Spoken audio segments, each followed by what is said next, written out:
गोष्ट आहे त्या स्त्रीची जिने फक्त एक राजा नाही तर एक संपूर्ण साम्राज्य घडवलं, राजमाता जिजाऊ.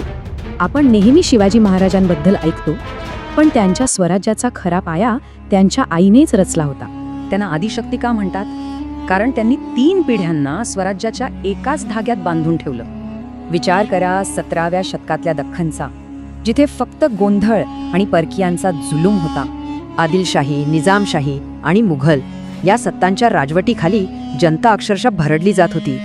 पण याच अंधारात एका स्त्रीने वेगळं भविष्य पाहिलं, एका स्वतंत्र स्वतःच्या राज्याचं स्वप्न.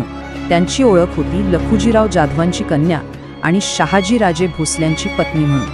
पती शहाजीराजांसोबत त्यांचं एकच ध्येय होतं, गुलामगिरीची ही पहार तोडून स्वराज्य उभं करायचं. तरुण शिवबांना घेऊन त्या पुण्यात आल्या तेव्हा ते एक ओसाड शापित शहर होतं. पण त्यांनी सगळं बदललं. मंदिरं उघडली, बाजारपेठा वसवल्या आणि पुण्यात पुन्हा जीव आणला. सोन्याचा नांगर फिरवून त्यांनी फक्त जमिनीलाच नाही तर लोकांच्या मनातील भीतीलाही नांगरलं. पण जिजाऊंचं सर्वात मोठं काम अजून बाकी होतं, एका राजाला घडवणं, त्यांचे पुत्र शिवाजी. हे शिक्षण फक्त पुस्तकी नव्हतं, यात राजकारण, युद्धनीती आणि स्थानिक परिस्थितीचं ज्ञान होतं. त्यांनी शिवबांना फक्त डोंगर नाही तर सह्याद्रीला एक शस्त्र म्हणून वापरायला शिकवलं. जिजाऊ फक्त आई नव्हत्या, तर त्या स्वराज्याच्या राजकारणाचा एक अविभाज्य भाग होता.